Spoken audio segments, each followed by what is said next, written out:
One Kewan TV1. Bang, ini saya di studio editing. Jadi suara Abang akan saya rekam juga kalau diizinkan. Ini masalah rilis yang Abang sampaikan pagi ini, Bang.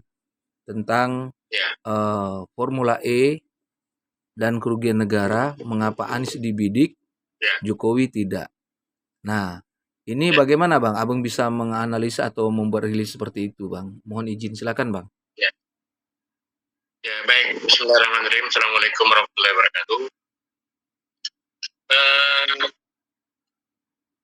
Memang menjadi pertanyaan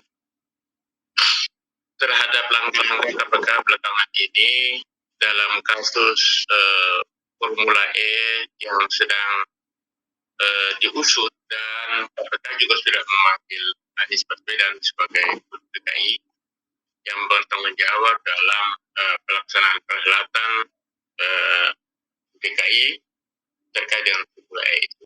Nah, dapat kita melihat pemberitaan di media, ya kan, yang begitu gencar dalam persoalan Formula E ini.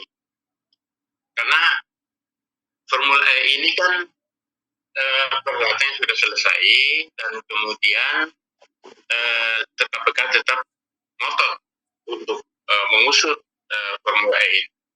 Nah, jadi pengusutan Formula E ini, alasan KPK adalah bahwa menyelamatkan kerugian negara dan menyelamatkan keuangan negara.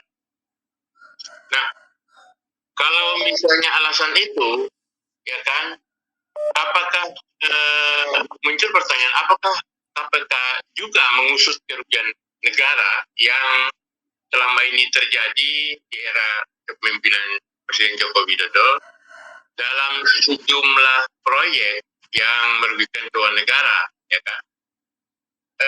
Proyek-proyek yang merugikan kerugian negara itu jelas di kita jalan Jakarta-Bandung misalnya, itu kan sepanjang jalan itu kan ada proyek yang disebut dengan, kita kenal dengan proyek kereta api cepat Jakarta-Bandung.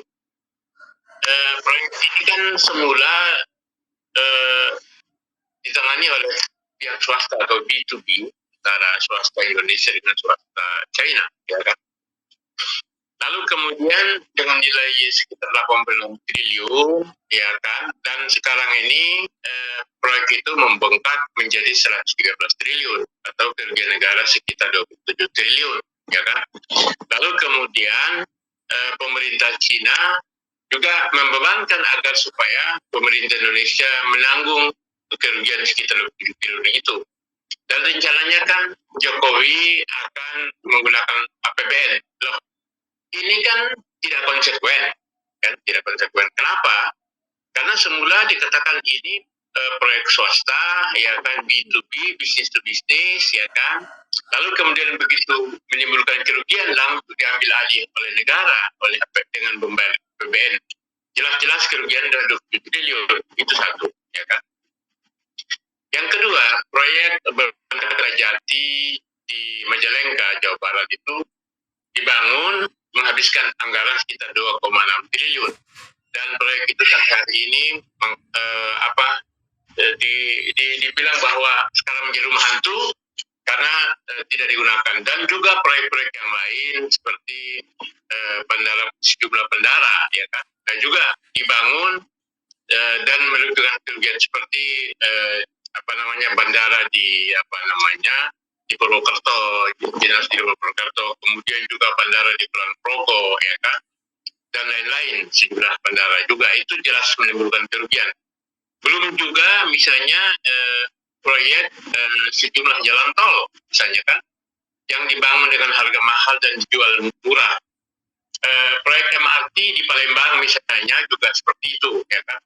Juga kemudian MRT di DKI, ya kan, dibangun dengan nilai triliunan dan sampai hari ini kita bisa melihat sepi betul. Itu kan jenis bisnis merugikan, ya kan. Dan itu sampai hari ini, ya kan, sudah diberitakan luas oleh media, ya kan, oleh media mainstream maupun media sosial dan lain sebagainya. Tetapi KPK seakan-akan gudeg, ya kan, KPK akan menutup dengan itu, ya kan?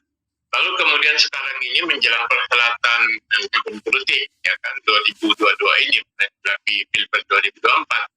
Lalu kemudian Anies Baswedan dicalonkan secara resmi oleh Partai Nasdem kemarin. Kita tahu ya, tanggal 3 kemarin Surya Paloh ketumnya mengumumkan Anies sebagai capres dari Partai Nasdem, dan sejumlah partai juga seperti misalnya P3, PKS dan Demokrat kelihatannya juga akan mau mencapreskan Anies Baswedan, ya kan, sebagai capres untuk 2024. Lah, jadi kalau hari ini misalnya, ya kan, KPK tetap ngotot, ya kan, mencari dalih bahwa ada kerugian di Formula E. Ini kan kesannya mencari-cari, ya kan, dan di KPK itu sendiri kan ada yang disamakan Dewan Pengawas ini setelah revisi Undang-Undang KPK, ya kan, 2002 kemarin itu kan Undang-Undang KPK sudah bagus, tapi kemudian setelah di zaman Jokowi direvisi dan ada Dewan Pengawas. Dewan Pengawas itu di bawah Presiden. Nah, Dewan Pengawas di bawah Presiden ini berpotensi untuk disalahgunakan untuk kepentingan membela diri. Contoh misalnya, Presiden Jokowi tidak membiarkan KPK untuk mengusut kasus gratifikasi yang sudah dilaporkan oleh Obaidillah Badrun, ya kan, ke KPK dalam kasus Gibran dan Kaisang dalam pembelian saham senilai 92 miliar itu. Bahkan belakangan ini tambah lagi, di mana perusahaan yang memberikan gratifikasi itu terlibat dalam pembakaran hutan di Kalimantan di beberapa waktu yang lalu. Dan jelas-jelas ini ada kerugian sekitar 7,6 triliun, ya kan? Lalu kemudian sudah dibawa ke pengadilan. Nah, ini kan jelas-jelas ada upaya untuk mencari perlindungan oleh perusahaan pembakaran hutan itu dengan memberikan gratifikasi kepada anak-anak presiden itu. Tapi KPK tidak bergeming itu, ya kan? Satu, ya kan. Yang kedua, juga sejumlah kasus-kasus yang sudah dilaporkan oleh KPK, misalnya keterlibatan Luhut, Erick Thohir, dan sejumlah menteri kesehatan dalam bisnis PCR, juga KPK tidak mengusut, ya kan. Tuh. Kemudian yang ketiga, laporan yang dilakukan oleh masyarakat Solo, ya kan, tentang kasus dugaan korupsi Jokowi ketika menjadi wali kota Solo, ya kan, juga sampai hari ini tidak diusut, ya kan. Nah, begitu juga misalnya kasus yang melibatkan terkait dengan EKTP, sehingga membuat ketua DPR dan ketua Golkar Setia Novanto mendekam di penjara suka miskin, ya kan.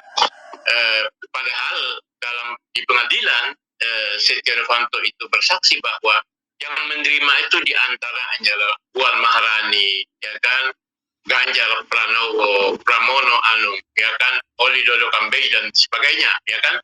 Tetapi itu jelas-jelas fakta pengadilan, KPK juga tidak musuh, ya kan gitu. Nah, jadi ini menimbulkan pertanyaan, ya kan. Jika hari ini KPK tetap, ya kan, mengusut Formula E dengan dalih kerugian negara atau menyelamatkan keuangan negara, patut kita duga bahwa KPK sedang menjalankan misi tertentu, ya kan, atau bisa juga kita katakan bahwa KPK di bawah dewas ini di bawah presiden, bisa juga KPK dapat dianggap, ya kan, menjalankan misi politik presiden untuk menjegal, ya kan, Anies Baswedan untuk capres 2024.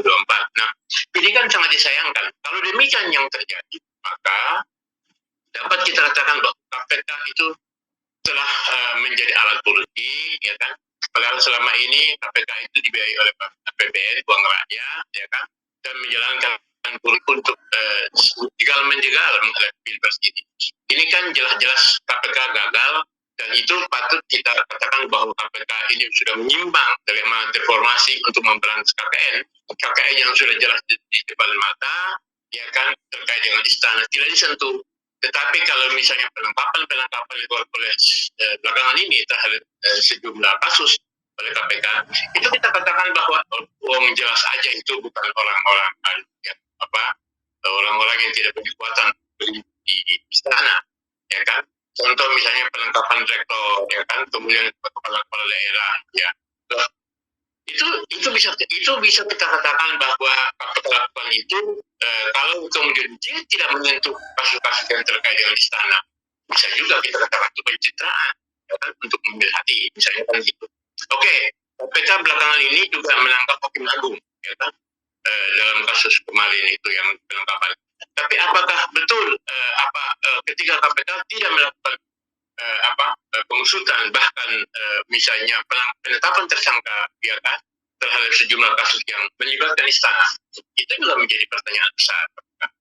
Nah, oleh sebab itu, jika hari ini Jokowi berdiam diri dan tidak bersuara karena dia sebagai yang mengontrol atau mengendalikan Dewan Pengawas KPK, dan KPK juga berada di bawah Dewas, ya kan, dalam kasus Anies Baswedan ini, ya kan, maka dapat kita katakan bahwa Jokowi telah menggunakan KPK sebagai alat politik untuk menekan Anies, untuk menekan lawan-lawan politiknya, untuk tampil sebagai presiden 2024. Padahal kita tahu bahwa kemarin kan isu perpanjangan kekuasaan, ya kan, 3 periode, bahkan penundaan pemilu, jelas-jelas itu adalah pelanggaran konstitusi dan melanggar demokrasi, ya kan. Tetapi tetap hari ini pun kita melihat bahwa ada menteri, misalnya Bahlil, yang mengusulkan supaya perpanjangan kekuasaan dan sebagainya. Tidak. Di satu sisi, ketidaktegasan ini patut kita curigai dalam kasus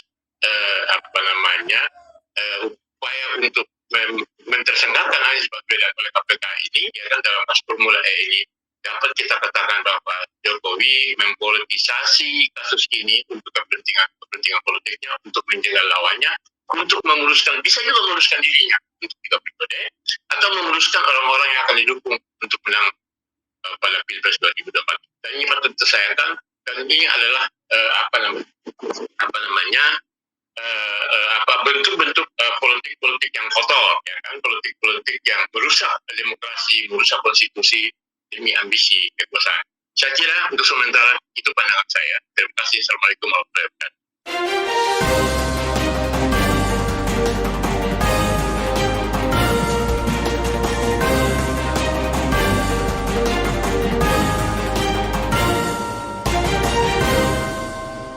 One Kawan TV 1